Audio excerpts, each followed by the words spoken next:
Today we welcome Hemi Shrestha in our studio, who volunteered her time to go to Nepal and help the earthquake victims there. She's here to give us an insight into what's happening there right now, even after so many months after the earthquake, and we will get to know more about what she did there. Welcome, Hemi. Thank you for having me. Okay, tell us about all the humanitarian work you do. Well, there are quite a few of them that I'm involved in, but I focus more on my humanitarian work in Nepal. I started in Nepal when I was living in Nepal up until 1999 as a practicing dentist at the time. I used to go out into the remote villages of Nepal to do oral health promotion with different organizations, and that's when I learned to give back to my community. And since I moved to North America in 1999, I've been busy with just getting my life started, getting my career started, having a family. So up until 5-6 years ago, I was doing that, getting settled in North America. And then I had this urge to do something. I felt like I'm missing something. So I fortunately connected with a friend who was going back to Nepal and doing some health camps in Nepal. So I connected with her, and then soon after we connected, I started supporting her with her fundraisers to help Nepal. And the following year, I actually started going to Nepal, and we started doing major health camps in rural parts of Nepal where they lack electricity, don't have access to water, and oftentimes the health camps that we provide are the only primary healthcare service that they get in the whole year. So we used to have big camps at the time, and the fundraising was hard. We worked throughout the year to fundraise for the camp, and we recruited from within Canada and also from America, all medical professionals as well as locals who could be helpful doing other pieces of the logistics for the health camp. So we've been doing that since 2010. And I just got back from Nepal post-earthquake, and I've been going back almost every year to do health camps, as well as that's the focus of my trip. But then I end up doing other women's development work as well, because I have a passion for girls and women. So, and they are at a disadvantage in Nepal. So I support education for girls and skill building workshops and women empowerment projects in Nepal. Very nice, very nice. And what made you start doing all this? Like I said, the act of giving started when I was starting my dental practice in Nepal. I started going out into the communities doing oral health promotion, because that was not the norm at the time. And I partnered with Lions Club and Rotary Club International, and I started doing oral health promotion in very rural parts of Nepal, and that gave me opportunity to travel around the country and also meet the people. And when I saw how desperate they were without access to oral health services and to primary health care, I saw the need, how they didn't have any access to primary health care or any kind of health care. So seeing that dire need, I felt like I needed to give back, and I started doing that very young and very early on. And I think it was my social responsibility to give back to the community, and I feel very strongly about that. And having my own kids, I want to be a good role model for my kids and teach them how to give back. Of course. So that's my motivation. So that keeps me going. Now I guess I have to walk the talk. Wow. Walk us through your journey to Nepal this year. What stood out for you? This year was particularly a very difficult trip for me. I was not planning to go back this year. We were planning to revamp our projects in Nepal. So we were trying to take a year off to really think through and plan our next project in Nepal. But then the earthquake happened in April and May. With the two massive earthquakes, I was following the news, I was listening to my family, my mom and my in-laws were there. So just thinking about what they must have been going through. They're still having aftershocks even now. There was one last week, 5.2 Richters. So just listening to their stories and seeing the pictures in the news, I just couldn't stay back. So I decided to go back. I just got back a month and a half ago.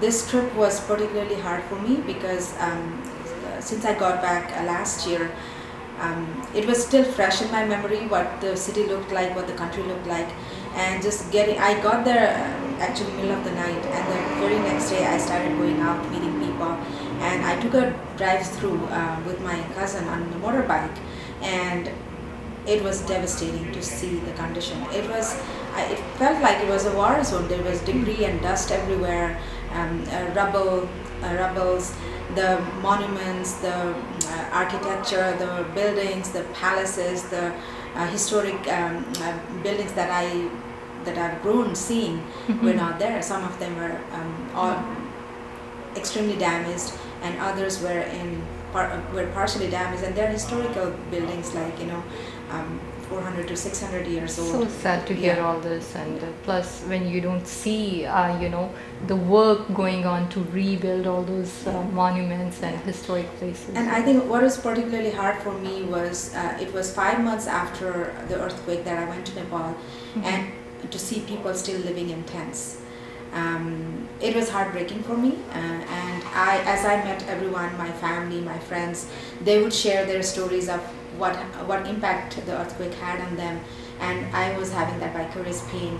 I kind of felt a sense of guilt as well, that I didn't have to go through this, and my friends and family have endured so much, and just their stories about how they were living through the aftershocks and reliving the experience over and over for months, and how traumatic that was for them, not feeling stable on their ground. That's right. Yeah, and it was just traumatic, and every time I met somebody, they would tell me their stories, and it was heartbreaking.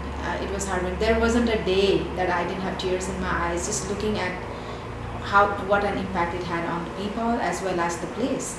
And Nepal is a very poor country, and with a very little infrastructure, and seems like the earthquake has taken us even further behind, like in at least 15-20 years. And the infrastructure is not that great in Nepal to begin with, and but the good thing that stood out for me was the resiliency of the people. Even after going through such a traumatic event, life-changing event for some, they were still able to smile. They still found reasons to smile. They were still willing to help me with my projects. They went out of their way, and then I could also see people helping each other, like strangers stepping up to help their neighbors.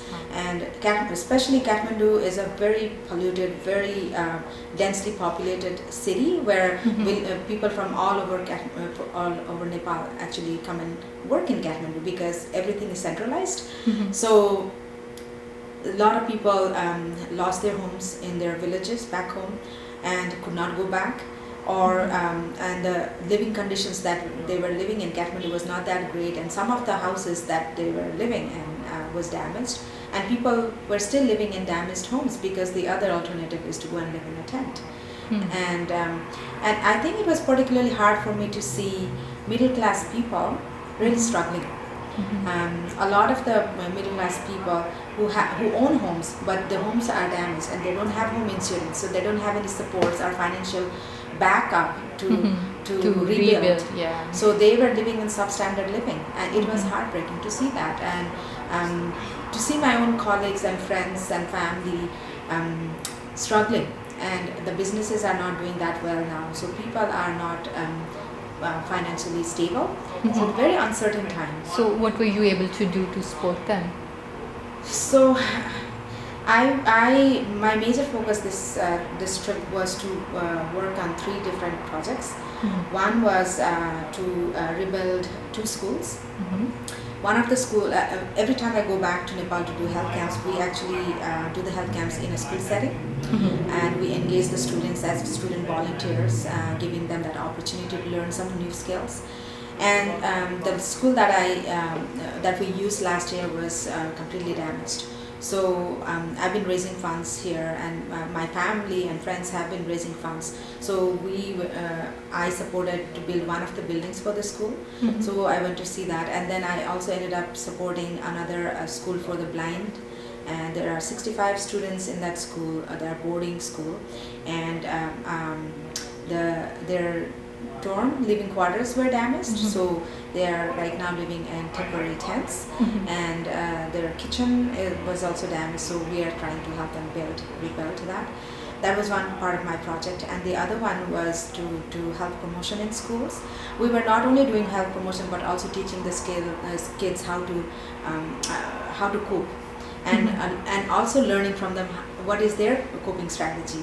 But it was and I am I'm a advocate for women and girls, so I was taking care of the older girls, like from grade 7 to 12, and we had a team we took turns, and I spoke with young girls in 3 different schools within Kathmandu Valley, and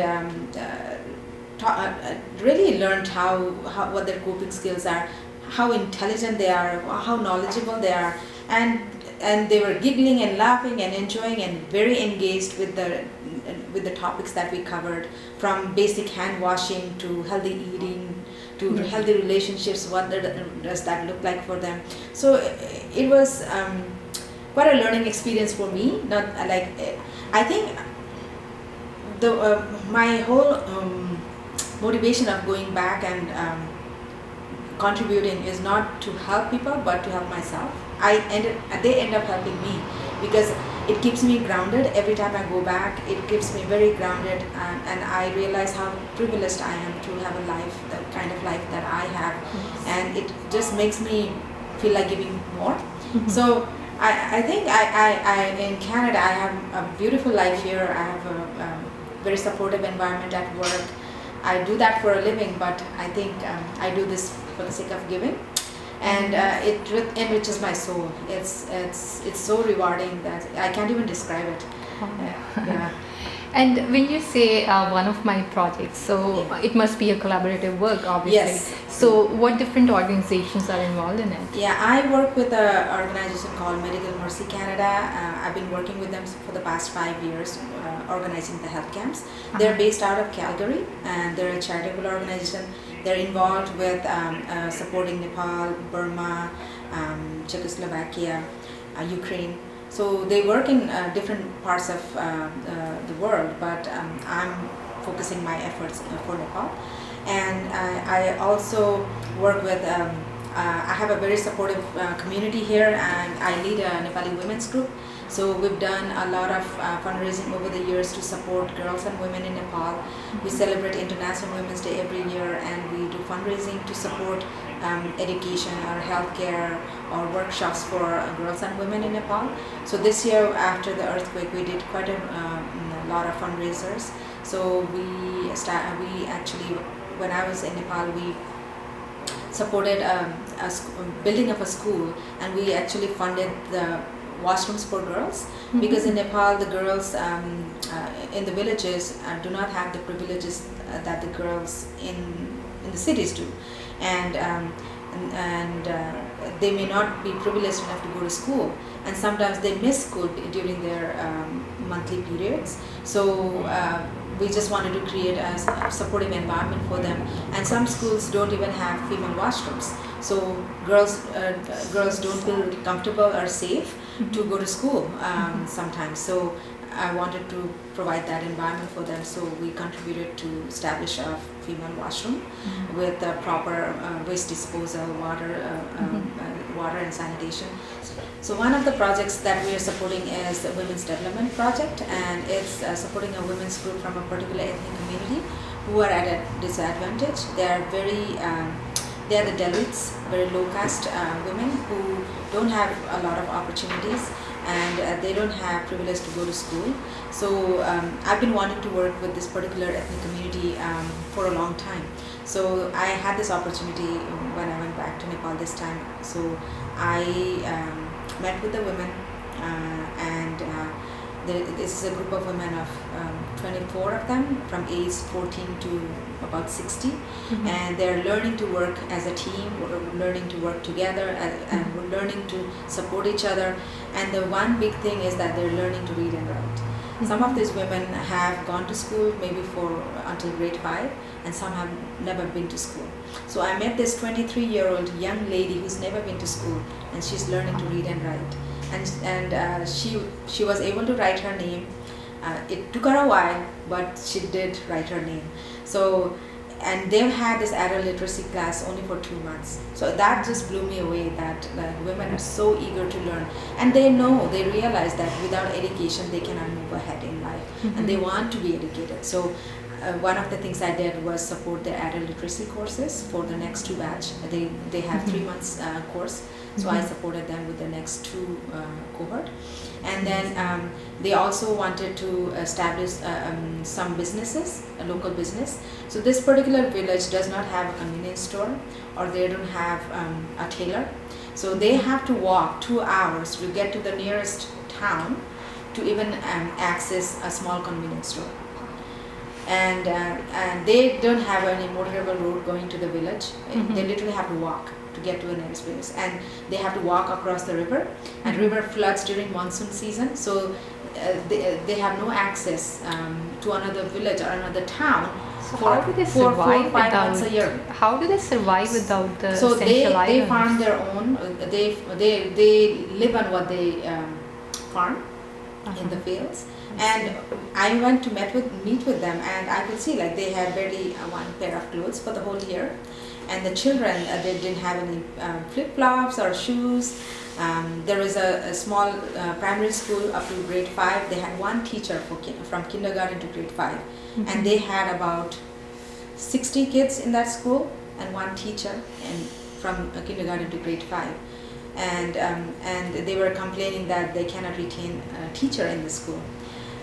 So the needs are huge, and the other piece that I'm doing for the women is started up a micro credit loan provision. So they want to do small business, so we are giving them the loans at a very minimal interest, like 2% interest, so that they have the owners to give back. And we didn't want to just donate the money to them, but we wanted them to learn to actually work together and also pay back, so that that money can actually support some other women. So they're learning to work as a team, they're learning to support each other, and learning those skills in skill building exercises. And I'm actually partnering with a local organization in Nepal. They are supporting 7 different women's group in 7 different villages in Nepal, and they are called the Women for Peace and Democracy, and they will be monitoring the ongoing processes. So I'll be working with them. I see. And is there any particular experience that really stood out for you? I think this time what really moved me was how passionate these women were about their lives and their families, and what they were willing to, like even when like this lady who was 60, she had very poor eyesight, but she was willing to learn to read, because that was one of the prerequisite of part of being part of that women's group. So she's actually learning to read, even though she has very poor. They are so willing to, like, learn and progress. And one thing that the ladies actually told me as I was leaving, I met them for 3.5 hours or so. We had a really nice conversation. They told me what their needs were, and I sort of said what I could support them with. And then when we were leaving, some of the women actually told me to, like they said, please hang on with us for 3 to 4 years, and we will like turn our lives around. And it doesn't take a lot of money to do that. And I was just shocked, and it was not a lot of money that I was contributing to them, but that little money was going to change their lives. And that was the turning point for me. And I have made a commitment for the next 4 years for this particular group of women. I might actually support other groups of women, but I am really committed to this group of women. That's amazing. The work you have done for them, it's wonderful. But is there anything else, like any other community that you were able to help, like here locally or anywhere in the world? Yeah, I would love to go to Africa someday, but right now I'm focused so much in Nepal because there's so much need, and it's like my karma bhumi now, right? Although it was my janma bhumi, now it's my karma bhumi. But I do a lot of volunteering here as well within the Nepali community, as well as I help out with my kids' schools. I'm very active in their school pack, and I also help out with CIBC Run for the Cure. I help out with the Heart and Stroke Foundation because I'm a very strong advocate for heart disease. I'm wearing red today. Yeah, and because in our community, in South Asian community, heart disease is a huge problem. And blood pressure, and South Asian community, and including Nepal, we have the same kind of diet and lifestyle. So it is huge, and it runs in my family. My mom has high blood pressure, and my aunts have diabetes, and it happens at a very earlier age than the mainstream here. So it is. I'm very passionate about that, and I try to talk to people about how to change their lifestyle, like how to help them. And I also do. I try to help people to start active lifestyle. So I have a running group. I encourage women to walk with me. We sign up for we have the corporate Sunrun team every year from the women's group. So more and more women are starting to walk with me or run with me. So it's really great to see that. Every year our group gets bigger and bigger, and we include men too. So the couples come, my friends and family, they all come, and we've started that. And I'm constantly talking about reducing salt and sugar and oil in the food. So I have my health promotion initiatives, as well as I work for children and women. So those are my primary focus. So how do you find time to do all this? Like, you are working full time with the Fraser Health Authority, right? Yeah. So how do you find time? You have a family too. Yeah, I actually mobilized my whole family to help me. My kids, my children help me with all my fundraisers. My husband is a huge rock of support. He helps me with all the background materials like promotion for all my fundraisers. He provides all the technical support, and my brothers come up from Seattle. All my friends and family here, they all rile up, and I use all of my resources to help me. That's how it's like a family network and family support system. It takes a community. That's right. And what message do you have for other people? How can they make a difference in their community with the busy lifestyles they have? I think when people want to make some contribution, it doesn't have to be big. You can make small steps to make a difference in people's lives. Especially even when you volunteer your time for your kids' soccer club, that's also supporting kids. Right? Yeah. And you're providing access for kids to go and play a sport. And it could be anything, helping out in the pack, it could be helping out local organizations, go and volunteer your time at the food bank. Now there are Syrian refugees coming, there are so many refugees in the lower mainland, especially in Surrey. Like taking some time, like you could be a mentor, a family, you could mentor your kids' friends. Like you can do so many things. It doesn't take a lot of time. It's just prioritizing and making the time. And a lot of people ask me to be their mentor in terms of their professional development. I do that as well on the side. To me, I enjoy that aspect of my life, because I just don't want to occupy space in this world. I want to make a contribution, right? So everything I do, I want to contribute somehow, be productive. That's so amazing. Anything else that you would like to add on, if I left anything? Not really. I think every person in this world has a role to play, and everyone has a character. And I feel I need to give back somehow and contribute, not just in Nepal because it's where I'm from, but everywhere I go, in every aspect of my life, right? Even at work, I contribute. I spend most of my day at work. So it's not just work, it's about relationships. I contribute I make sure that I'm there for my colleagues, and even within my family and friends. It's just about being there for people and investing in relationships, because relationships are key. And when I fundraise throughout the year, it's always my friends and family who rile up, and my colleagues too at work. They all come and support me, and it's a hear group my aspect, stories. of Yeah, course. so I think if you have it in your heart, people will always support you. I hope people take inspiration from you and they also start volunteering their time and resources, whatever they can. Yeah. Thank you very much Thank for you for coming having to our me. Thank studio. you.